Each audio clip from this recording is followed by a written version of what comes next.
Spotify wants to be more transparent. The LG Rollable isn't dead. There's a new Instagram coming for kids in the office.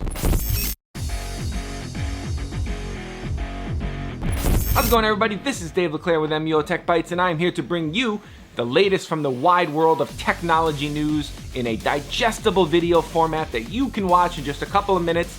So, without wasting any more of your time telling you who I am and what we do, let's get on with the news.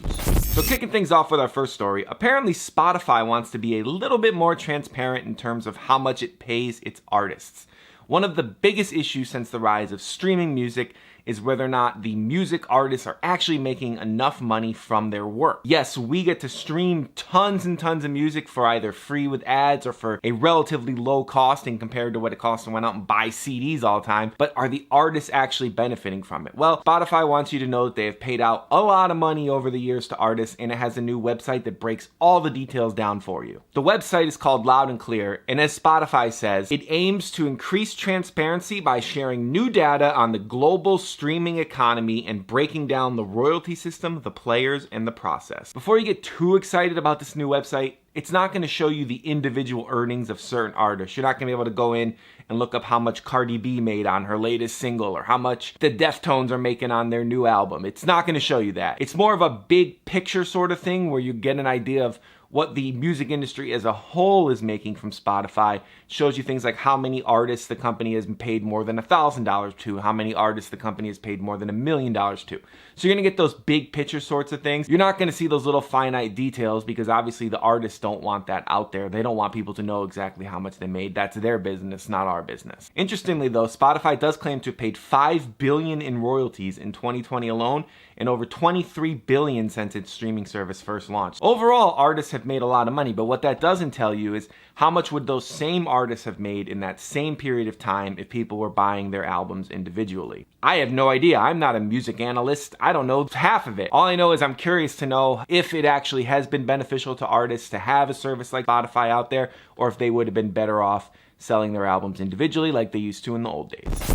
Don't call it a comeback because it never actually left, but apparently the LG Rollable phone is still coming. We will still hopefully see this phone sooner rather than later. Thank you, thank you, thank you. I've been waiting for this phone. I really want to see it. I've seen the quick video clips. I've seen the teasers. I've seen LG tease what this phone could be, and it looks incredible. But with the rumors that LG is planning on selling its smartphone business, we thought we might never actually see this phone. But it has just appeared on Bluetooth certification, with Bluetooth 5.2 by the way. So it appears as though LG is still working on the phone, as it would not have bothered to submit it for certification if it wasn't. Now, unfortunately, that's about all we know about the phone. LG still has managed to keep this thing under wraps. Somehow in a world filled with constant leaks about every smartphone that's coming to market, LG has managed to keep this one shh.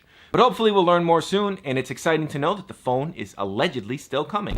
Apparently, Facebook is exploring the idea of launching an Instagram for people under 13.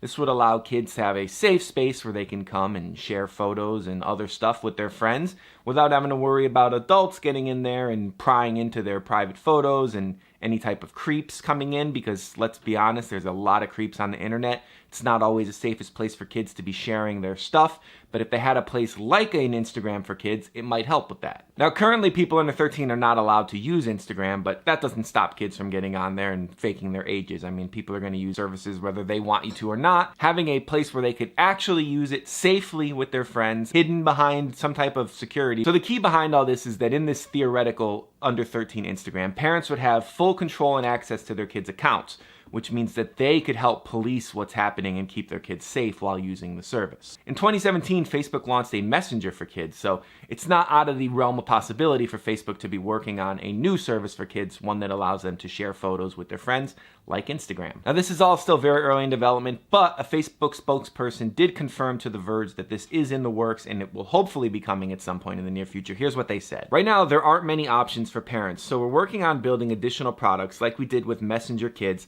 that are suitable for kids managed by parents. We're exploring bringing a parent-controlled experience to Instagram to help kids keep up with their friends, discover new hobbies and interests, and more. So that sounds like definite confirmation that this will be coming at some point, or at least a beta version of this will be coming, and we'll see if it actually takes off. But it sounds like a good idea because, like it or not, kids are going to want to get on social media, so giving them a parental-controlled place where they can do that sounds like a good idea. I hope you have a lot of free time for the next week, because right now every episode of The Office is free on Peacock. You don't need to have a subscription to the service. You can just go on and watch all 9 seasons of the show without spending a penny. And this started on March 18th, and it is good for 1 week from the 18th. So you got about 5 or 6 days left to get in there and watch it if you're watching this when I first publish it. If you're watching it later, then you have even less time to get in there. So if you're interested in watching The Office and you haven't seen it yet, or you have seen it and you want to binge it again, you better hurry because it's on Peacock and it's free right now. And there you go, ladies and gentlemen, another episode of MUO Tech Bytes is wrapped, it is locked, it is loaded, it is in the books. As always, I have been Dave LeClaire, bringing you the latest from the world of technology. I hope you found this video helpful and informative, and if you did, I hope you will click that thumbs up button, and I will see you in the next one.